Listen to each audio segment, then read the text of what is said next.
TTA DC থেকে একটা notification আছে ত্রিপুরা দি টিটিএডিসি যে দপ্তর এখান থেকে একটা নোটিফিকেশন দেওয়া হয়েছে হেলথ অ্যান্ড ফ্যামিলি ওয়েলফেয়ার থেকে, সেটা 10/2/2025 এই অ্যাপ্লিকেশনটা নোটিফিকেশনটা পাইছে দেওয়া। মানে কি কইছে যে 30 জনরে নিয়োগ করা হবে, 30টা পোস্ট লেগে কি তারপর কিছু hospital and care home facility in Japan পারিব।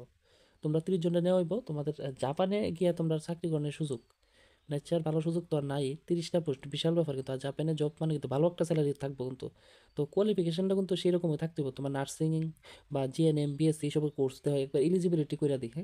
আর যারা যারা অ্যাপ্লাই করছো এটার মধ্যে অবশ্যই তোমরা আমার জানাইও যে ওইখানে প্রসিডিওর কী কী আসিল, বা ওইখানে যে তোমরা ডকুমেন্টস জমা দেওয়ার পরে তারা কী কী জিজ্ঞাসা করছে।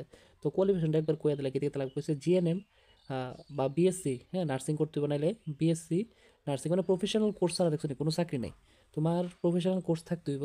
আর কিতা কইছে অবশ্যই তোমার ত্রিপুরা যে নার্সিং কাউন্সিল আছে না, যেমন শিক্ষকের লাগে যেমন এনসিটি আছে, এবং নার্সিংয়ের লাগেও কিন্তু কোর্সের লাগে ত্রিপুরা নার্সিং কাউন্সিল আছে। আর বয়সটা কত গেছে 18 থেকে 32 পর্যন্ত, মানে বোথ ফ্রেশার্স আর এক্সপিরিয়েন্স কেউ যদি নতুন কোর্স করে আছে এও অ্যাপ্লাই করতে পারবা।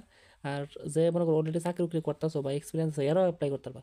আর হচ্ছে 6 মাসের আগে কোর্স করাইবো, তোমরা 6 মাসের নিয়ে একটা ট্রেনিং করাইবো, কই নিয়ে করাইবো এটা বেঙ্গালোর বা তাহলে কত জায়গা গ্রহণের সুযোগ পাইলেবা।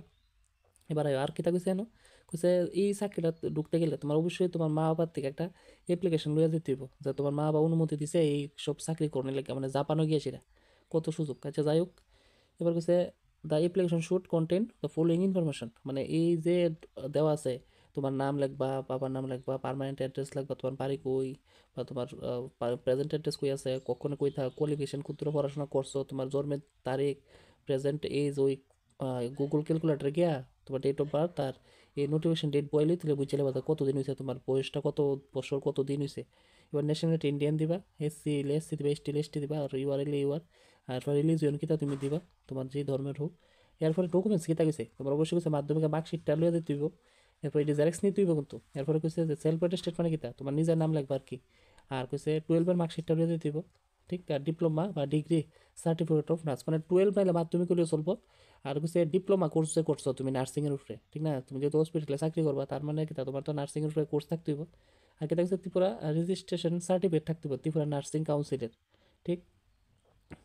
টিআরসিটির একটা কোনো সার্টিফিকেট, যে এজ প্রুফের লাগে তোমার মাধ্যমিকের এডমিটটা লাগবে, ঠিক আছে না। 12-এর এডমিট লাগে না, মাধ্যমিকটি লাগে, এসসি এসটি ওবিসি আর পিএইচডি সার্টিফিকেট। আর নো অবজেকশন সার্টিফিকেট যারা অলরেডি চাকরি উকরি করতেছো কোনোখানে, ঠিক। আর এটা দেওয়া হয়েছে হেলথ অ্যান্ড ফ্যামিলি ওয়েলফেয়ার থেকে, কোন জায়গায় টিটিএডিসি, যেটা সদর দপ্তর হচ্ছে কুমলুং। সবাই এই সুযোগটা হাতছাড়া করে না, এবং যারা যারা অলরেডি অ্যাপ্লাই করছো তারা অবশ্যই কমেন্ট করে জানায় যে এখানে প্রসিডিউর কীটা আসলো, কীভাবে তারা ডকুমেন্টসগুলো জমা নিছে, কী কী নিয়ম আসছিল, বা কী ইন্টারভিউ হয়েছে, চাকরির ডিটেলস কী কইছে। অবশ্যই তোমরা কমেন্টে জানাও যারা যারা ওই জায়গা থেকে আসো কুমলুঙে টিটিএডিসি যে সদর দপ্তরে। এটা 15 তারিখ সাবমিট করা হয়েছিল, ডেট দেওয়া হয়েছিল 11টার থেকে শুরু হইব। তো অবশ্যই যারা জমা দিয়ে দিছো, ঠিক। হসপিটাল ইন কেয়ার হোম, হ্যাঁ, ইন জাপান, বা কত মজার একটা চাকরি হইব দিলে, হ্যাঁ। যারা অ্যাপ্লাই করছো সবাই কইও কিতা কিতা হেন নিয়ম আছিল, ট্রেনিংটা কেমনি হইব না হইব, ডিটেলস যারা গেছো এখানে জমা দিতা তারা একটু কমেন্টে জানাই দিও। আর যারা অ্যাপ্লাই করে লাইছে অলরেডি তারা কিন্তু স্যালারি একটা ভালো স্যালারি, 30 জনের ভালো একটা চাকরি, ঠিক না।